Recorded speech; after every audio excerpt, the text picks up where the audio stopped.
નમસ્કાર વિદ્યાર્થી મિત્રો, આપ સૌનું સ્વાગત છે આપણી channel easy learning account with MS માં। વિદ્યાર્થી મિત્રો, આ વિડીયોની અંદર આપણે પ્રશ્નપત્ર નંબર 6 એસપીસીસી નું વિભાગ સી નું સોલ્યુશન કરશું। જે મિત્રો ચેનલની અંદર નવા છે તે ચેનલને સબસ્ક્રાઇબ કરે અને વધુમાં વધુ તમારા મિત્રો સાથે વિડીયોને શેર કરો। તો સૌથી પહેલો પ્રશ્ન જોઈએ કે બેંક એટલે શું, તેના મુખ્ય બે કાર્યો જણાવો। કોઈ પણ દેશની વ્યાપાર વાણિજ્યક બાબતો, આર્થિક વ્યવહાર અને નાણાકીય વ્યવસ્થાનો અભિન્ન એટલે બેંક મુખ્ય બે કાર્ય કરે છે, એક નાણાંની લેવડ દેવડનું કાર્ય અને નાણાંના ધિરાણનું કાર્ય।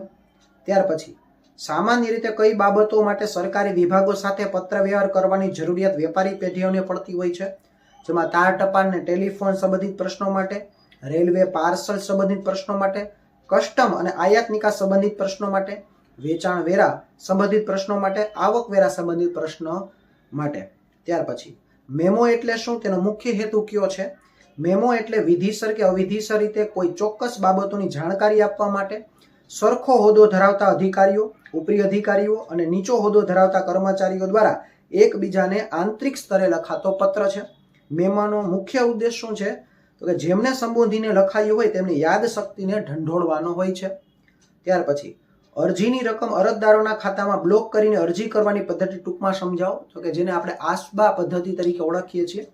અત્યારે આપણે જોઈએ છીએ કે જ્યારે પણ કંપનીમાં કોઈ આઈપીઓ આવે છે ત્યારે આપણા ડીમેટ ખાતાની અંદર એ પૈસા આપણે અરજી કરીએ છીએ ત્યારે એ પૈસા બ્લોક થઈ જાય છે।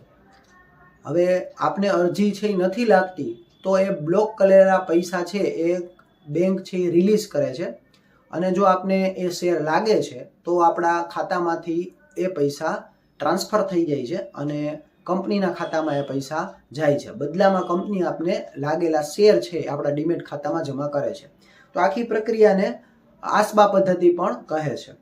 ત્યાર પછી શેર વહેંચણી પત્રક અંગે ટૂંકી સમજૂતી આપો। અરજદારોને ફાળવેલ શેરની તમામ વિગતો દર્શાવતા પત્રકને શેર વહેંચણી પત્રક કહે છે।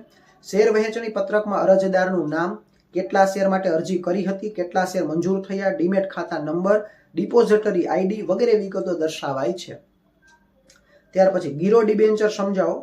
જ્યારે કંપની ડિબેન્ચર દ્વારા નાણાં ઉછીના લે ત્યારે તેની સામે મિલકતો ગીરો મૂકે, તેના પર સ્થિર કે અસ્થિર બોજ ઊભો કરે તેવા ડિબેન્ચરને ગીરો ડિબેન્ચર કહે છે। આ પ્રકારના ડિબેન્ચર બહાર પાડતા કંપની મિલકતો ગીરો મૂકી સ્થિર કે અસ્થિર બોજ ઊભો કરે છે। આ મિલકતો સંદર્ભમાં કોઈ પણ નિર્ણય લેતા પહેલા કંપનીએ ડિબેન્ચર ધારકોના ટ્રસ્ટીઓની મંજૂરી મેળવવી પડે છે। ત્યાર પછી ગૌણ કંપની કયા સંજોગોમાં શાસક કંપનીનું સભ્યપદ પ્રાપ્ત કરી શકે છે, તો 3 સંજોગ છે। શાસક કંપનીના કોઈ સભ્યનું અવસાન થાય અને ગૌણ કંપની કાયદેસરના પ્રતિનિધિ તરીકે શેર ધારણ કરે ત્યારે, ગૌણ કંપની કોઈ પણ સભ્યના ટ્રસ્ટી તરીકે હોદ્દો ધરાવતી હોય અને આવા ટ્રસ્ટમાં કોઈ પણ હિત સંબંધ ન હોય ત્યારે, કંપની કાયદાના અમલ પહેલા કોઈ ગૌણ કંપની શાસક કંપનીનો સભ્યપદ મેળવ્યા બાદ તે કંપનીઓ વચ્ચે સંબંધ સ્થાપિત થયો હોય ત્યારે। ત્યાર પછી સ્વતંત્ર સંચાલક કોને કહેવાય, તેની પસંદગી કેવી રીતે કરવામાં આવે છે।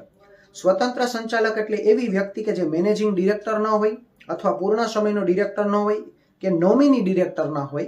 કંપની ધારા મુજબ સ્વતંત્ર ડિરેક્ટર એટલે લિસ્ટેડ કંપનીના નોમિની ડિરેક્ટર સિવાય 21 વર્ષથી વધુ ઉંમર ધરાવતો નોન એક્ઝિક્યુટિવ ડિરેક્ટર।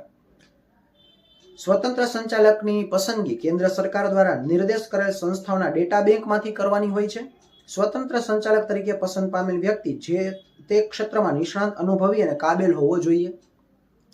ત્યાર પછી સભાની નોટિસમાં કઈ કઈ વિગતોનો સમાવેશ થાય છે, નોટિસ મોકલ્યાની તારીખ, સભાની તારીખ અને દિવસ, સભાનું સ્થળ અને સમય, સભાનો પ્રકાર અને ઉદ્દેશ, સભામાં કરવાના કામકાજ અંગેની કાર્યસૂચિ। ત્યાર પછી કંપની વિસર્જનનો અર્થ અને વ્યાખ્યા આપો। અર્થ અને વ્યાખ્યા બે અલગ અલગ છે। સામાન્ય અર્થમાં કંપનીની ફરચાની પ્રક્રિયા અને કાયદેસરની વિધિ પૂર્ણ થયા પછી જ કંપનીનું વિસર્જન થયું ગણાય। વ્યાખ્યા આપી છે LCB ગોવરે। કંપની ફડચામાં લઈ જઈએ એક પ્રક્રિયા છે જેના દ્વારા કંપનીના અસ્તિત્વનો અંત લાવવામાં આવે છે અને તેને મિલકતોનો વહીવટ કંપનીના લેણદારો અને સભ્યોના હિત માટે કરાય છે। તો વિદ્યાર્થી મિત્રો, અહીંયા આપણે સંપૂર્ણ 1 થી 6 પ્રશ્નપત્ર છે એનું સોલ્યુશન છે કરેલું વિભાગ સી નું। નેક્સ્ટ વિડીયોની અંદર નવા પેપર સોલ્યુશન સાથે મળીશું। જય હિન્દ।